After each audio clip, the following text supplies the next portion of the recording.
Today I'm going to tell you about the horrific life of Robert Maudsley, an English serial killer convicted of killing 4 people, 3 of which he did in prison. Nicknamed Hannibal the Cannibal and the Brain Eater, he's one of a handful of people given a whole life sentence and will never see the light of day again. He's deemed so dangerous, he has his own special cell in the basement of Wakefield prison, known as Monster Mansion. Maudsley's notoriety came when he was already in prison, so very few pictures exist of him. There's this one from around the time of his crime, and then this one taken later in life. Born in the Speke area of Liverpool, which is a bit of an armpit of a place to be fair, he was one of 12 children who were all repeatedly beaten and raped by the parents and visitors to the house. He was soon moved to an orphanage where the abuse just carried on. He didn't have a good start in life at all. At the age of 8, his parents retrieved him from the orphanage, but he was soon taken by social services when all the abuse just carried on. He lived in care for the rest of his childhood, moving from spot to spot, feeling unloved and abused, suffering mental health and had acute learning difficulties. His life was mapped out before it had even started. Maudsley is one of these rare people where the case for nature and for nurture both strongly apply here. During the late 1960s, there was a mass exodus of homosexual men moving towards London. Nothing for them in their hometowns, nothing but stories of love and acceptance in London. Many young boys, including Maudsley, moved to the big city. As you can imagine though, it wasn't a nice place for him. Rejected everywhere, he soon turned to working the streets as a rent boy. Mostly to feed his drug addiction and partly to cover his living expenses. It was the only way he could see to earn a living. As his mental health declined, his substance dependence increased. He made several suicide attempts, which led him to the office of a psychiatrist. Whilst this was going on, he was still working as a rent boy on the streets of London. He was picked up one evening by a fella called John Farrell. Farrell was a complete pervert and showed Maudsley pictures of children that he'd abused himself. Maudsley, seeing himself in these young boys, lost it, pulled out his belt and garroted him there and then. He then surrendered himself to the police, saying he needed psychiatric care, and under care he confessed to everything, saying at one point that if he had killed his parents in 1970, like the voices in his head told him to, this person wouldn't have died. He was found unfit for trial and instead sent to Broadmoor Hospital to receive treatment for his mental well-being. At Broadmoor, he seemed to fit in and do okay. His mental health improved, his drug taking diminished, and he started to feel himself again. But a friendship with David Cheeseman, another inmate, would turn his life upside down again. Him and Cheeseman grabbed a fella called David Francis, a convicted child molester, and locked themselves in a cell together. Over a period of 9 hours, they tortured him to death. For his part in this, he was sentenced to life without parole for manslaughter and moved to Wakefield prison. Now both Broadmoor and Wakefield prison have a reputation. Broadmoor Hospital for housing some of the most dangerous prisoners we currently have, and Wakefield prison has a reputation for housing some of the sickest prisoners we have. Murderers, rapists, sex offenders, the lot. So many stay there, it's nicknamed Monster Mansion. Maudsley hated it there and wanted to go back to Broadmoor, but his new sentence meant he couldn't go back and he had no way of appealing. 4 years into his sentence, Maudsley killed another 2 people on the same day.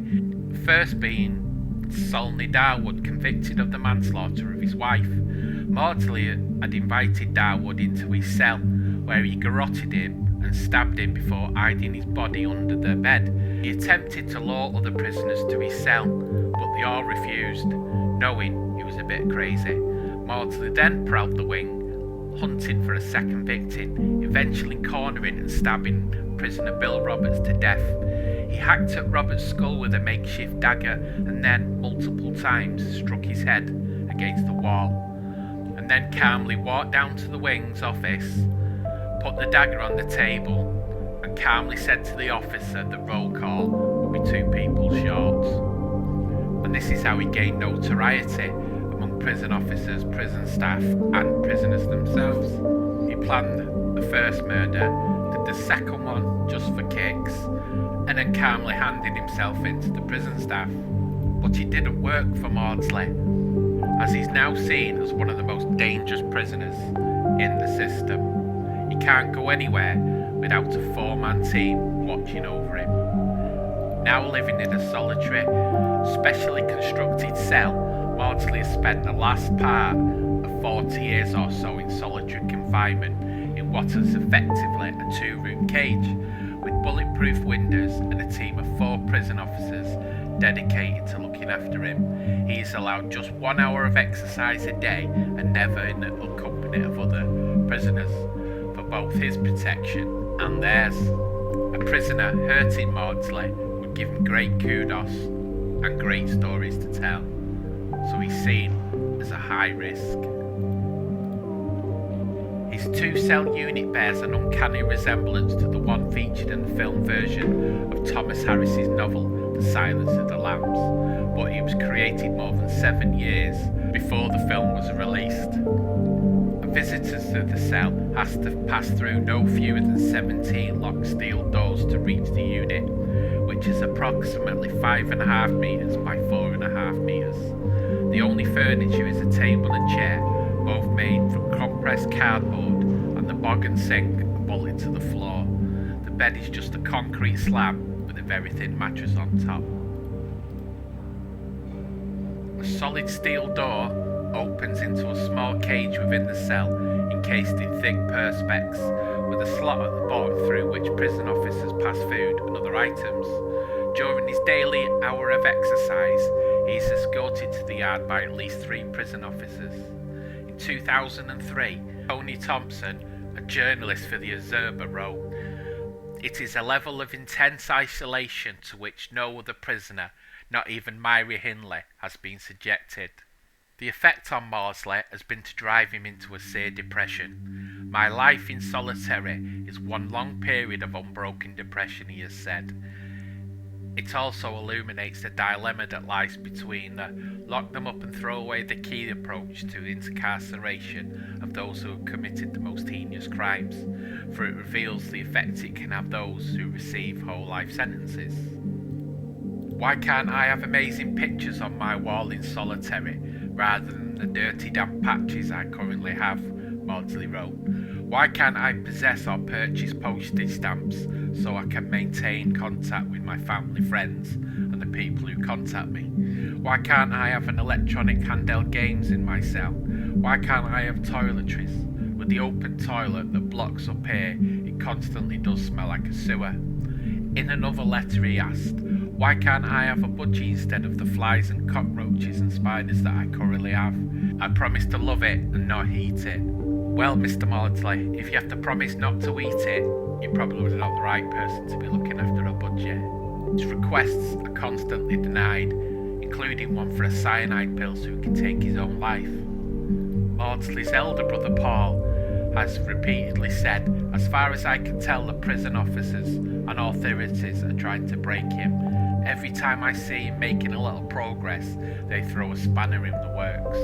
At one point at Woodhill, for example, he was again reported to have made progress, even to the extent of playing chess with his special group of prison officers and being granted access to books and music.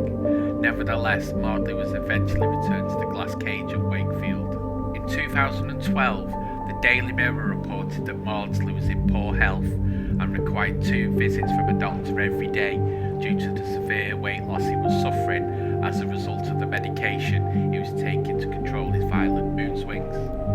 One of his fellow inmates at Wakefield, Charles Bronson, former professional fighter with a reputation for extreme violence himself, even wrote about Maudsley in his 2007 book, Lunaology. I know about Bob. I've seen him go mad. I know what's happened to him. Bronson also alleged that during his 1 hour period of exercise each day, which he takes individually, as he is also not allowed to come in contact with fellow prisoners, Maudsley paces around his separate prison yard, 25 feet long by 20 feet wide, a stooped figure with his eyes fixed on the ground and sporting long grey beard. Maybe the untold solitary years have made him madder, Bronson concluded. The truth now, though, is that Maudsley's health and mental condition have deteriorated so severely that all that's left is a shell of a human being. Is this what a civilised society wants? See happen to what we consider our worst of worst offenders.